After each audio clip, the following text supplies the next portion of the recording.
Hey guys, my name is Kiko again, all the way here from Canada, and welcome back to my channel. And our topic today is about 101 reasons why Canada is one of the best countries in the world to immigrate to. But in this video, I'm just going to be tackling the first 5 or top reasons for me, okay, why Canada is one of the best countries in the world. But before we do that, if you are new to this channel, please subscribe to my channel first and hit that bell notification button below so that you'll get notified each time I'm going to make videos.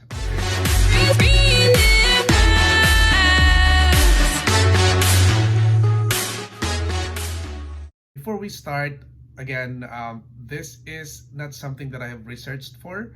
This is something that I think based on my experience, okay? And you might not agree with this, but I've been living here for 8 years. Based on my experience, this is what I love about Canada.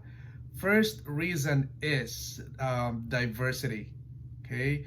When we say diversity, like people from all over the world, your neighbors are actually from a different countries.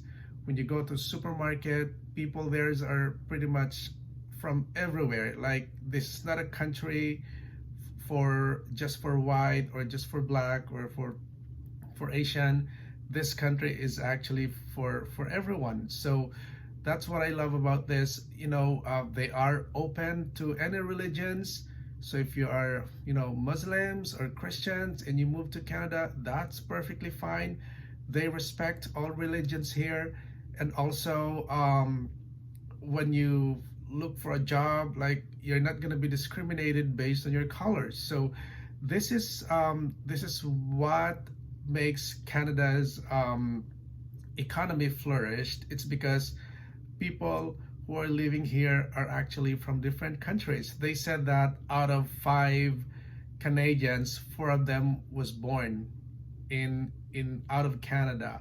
So when you go to the mall, you'll see, like, when it comes to restaurants, there are lots of restaurants here: Chinese restaurants, Mexican restaurants, Filipino restaurants, Japanese restaurants, so name it, you'll find it here. So yeah, so when you oath your citizenship, you'll see there, like, people who are taking their oaths are actually from different countries. They encourage diversity in this place. And even on, let's say, on summer, if it's holiday and you go to the park, you have a picnic there, people from beside you are actually from different countries. On the left, from different countries. So yeah, I just love it, like, mixed of everyone. And on summer, they have this, they call it folklorama.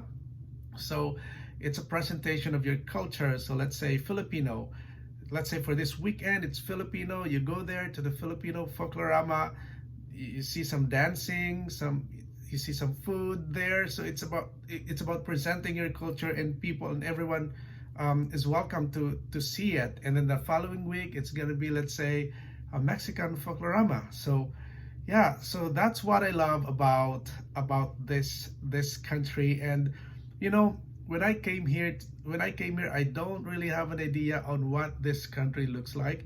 I haven't Googled this country at all. I know Canada is cold. That's what I know about Canada, but I don't have any idea how beautiful it is until I moved here and started my family. Okay, now the second thing is about health. Okay, Canada is famous when it comes to their health, when it comes to health services. When you are sick, let's say in my country, back home in the Philippines, if you're sick, you're actually hesitant to be brought to the hospital. Like, don't bring me to the hospital because we're just gonna be wasting money. I'm good. I'm just gonna stay at home. But here in Canada, you don't have to worry about that. Health services are free. You get hospitalized, you don't have to worry about money. It's free. If you have cancer, chemotherapy are free. Like, money is something that's out of the picture if you got sick here in Canada. Now, there are some services that are not free. Let's say a dental services, like braces. and eyes, let's say those eyeglasses, okay. But those are services that are actually covered if you're employed, like your employer has some options, like they have coverage for that, dental coverage and eyeglasses coverage. So I was working here in the bank for 6 years before I retired, and I don't have to worry about those, like those cleaning of your teeth, or they call it prophylaxis, or if you need to buy an eyeglasses, so those are covered under your dental benefits. But when it comes to basic medical services, which is really important to everyone, you're not gonna die because you don't have money to pay for the hospital bills.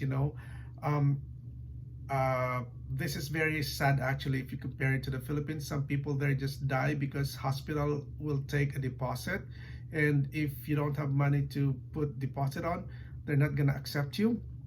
So that's really really sad here.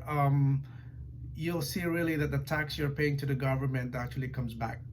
So that's why every year I actually go for laboratory tests, like annual exam, to make sure that everything is okay with me. Prevention is better than cure, so you don't have to worry about that. We had a first-hand experience of this when it comes to medical services. My wife actually have a hypertension, so she's hypertensive, especially on pregnancies. So we get three kids. That started on our first one. So nurse comes to our house to check her tummy every day, and we have to go for ultrasound like every 2 weeks. And on top of that, every week we have to visit the OB gynecologist to check her baby and blood pressure. So those are those are things that really expensive. Okay, those back-to-back services. And then our third baby, in fact, while I'm recording this video, my baby is still in the ICU. She was born February the 6th, and today is February the 21st, I think. And she's still there because she's premature. She was my wife is hypertensive, like her blood pressure shoot up on the 6th.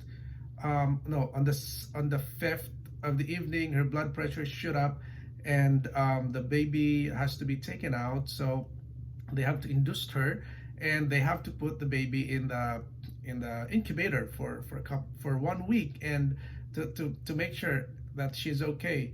And I'm not sure how much would I spend. Like, had we had this baby back home, like in the Philippines, we could have spent like million already, okay, from the day that she was conceived in my wife's tummy, right?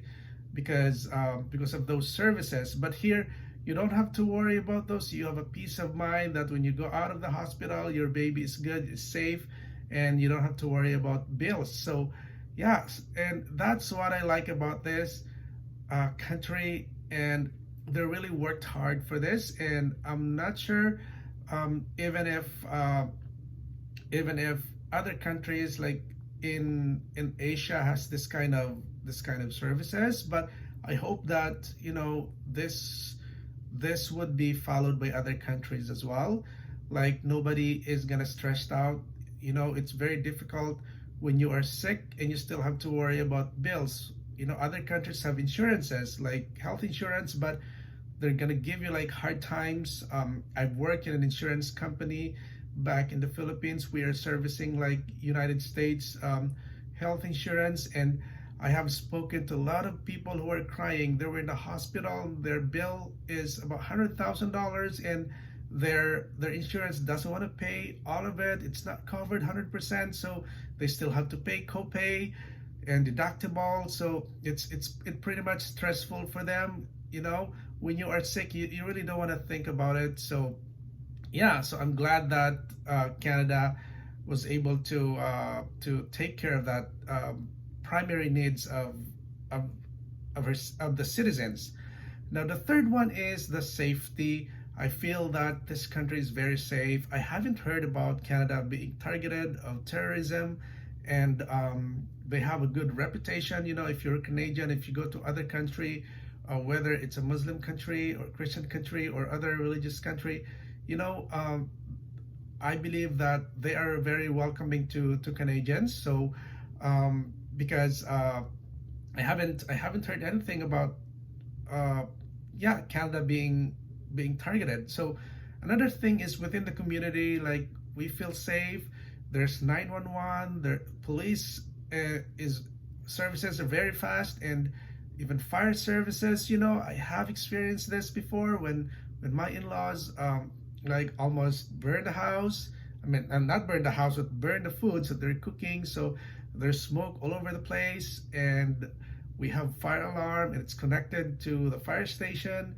And they came here just 2 minutes, and yeah, our house was safe, and we were not here in the house, so it was safe. And you know, that's why you don't have to yeah. So and also in our neighborhood here in Canada, you know, you can even jog like at 10 o'clock or 11 o'clock in the evening. No one is gonna touch you there, so it's really safe. People are friendly. They're gonna say hi to you, you know, when. And also at the school, right? You're gonna be you're comfortable that your kids are safe in the school. People are friendly. They look after like each other. So yeah. And the next one is the fourth one is the job opportunity. Okay, you know, when I came to Canada in 2011, I'm not even sure what kind of job I'm gonna get, but I told myself that I have to start from scratch. Okay, and my wife said that you can start looking for a job after a month. So in your first month, you go ahead and relax and feel the Canadian weather. So we part of our plan is to go to the mall and watch movies. So on my fifth day, we went to the mall and watched movie, and we ordered on one of the food chain here in Canada.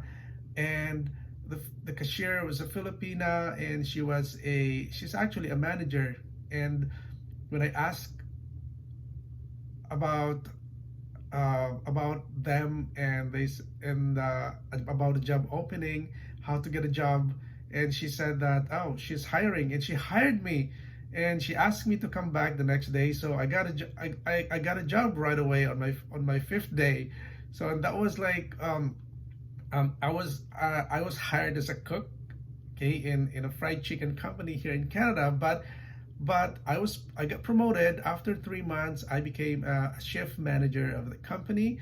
And another thing, I picked up a second job, which is really good. And I was hired full time. I was just looking for part time.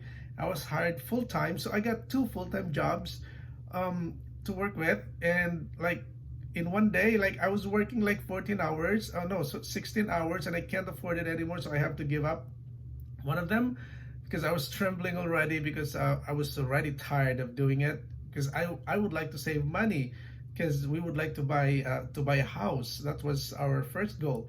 So yeah, but when it comes to the job, if you are not picky, if you are humble enough to start from the scratch, whether you're an engineer from other country, you can start and here with, you know, from the bottom, and then work your way up. And yeah, so you'll survive. It's very easy to find a job here in Canada. Okay, now the next one is education, right? You know, education is for primary and secondary education is actually free. Okay, of course, Canada has this reputation of having one of the best educational services, okay, in the world. But you know, I have my kid.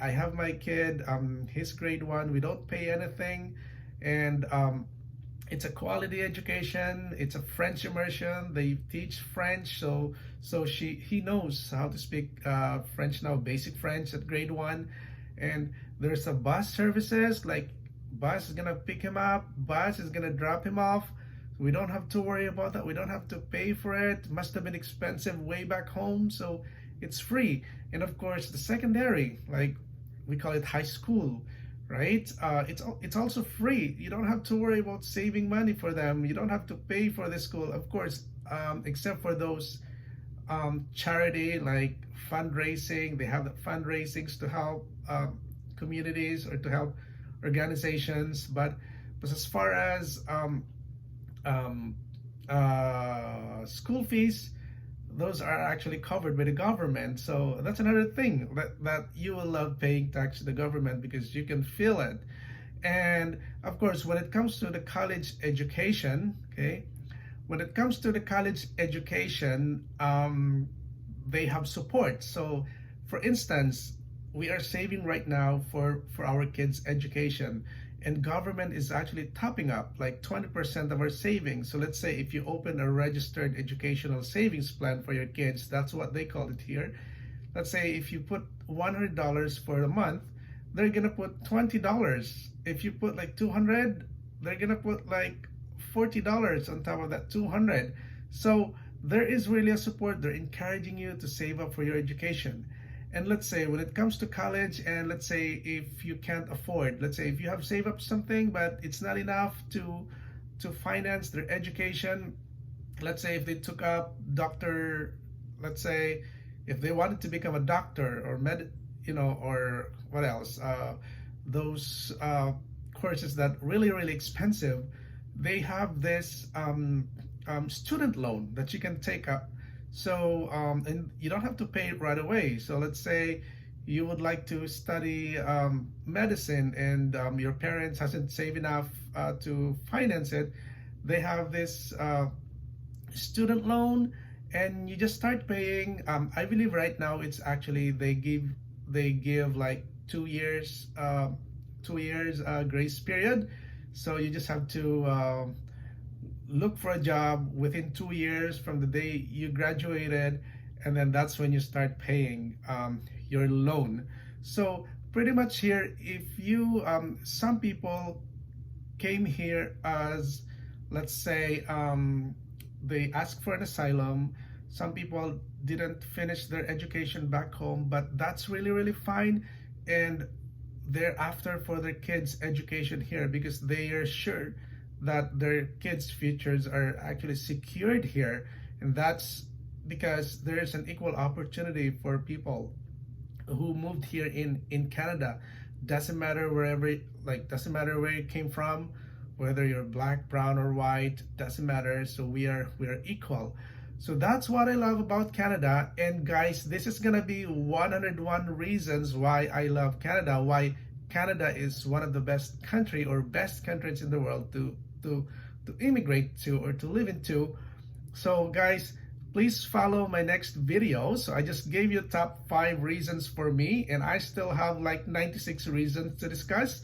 And again, guys, if you are new to this channel, go ahead and hit that subscribe button and click that notification bell below so you'll be updated with my videos.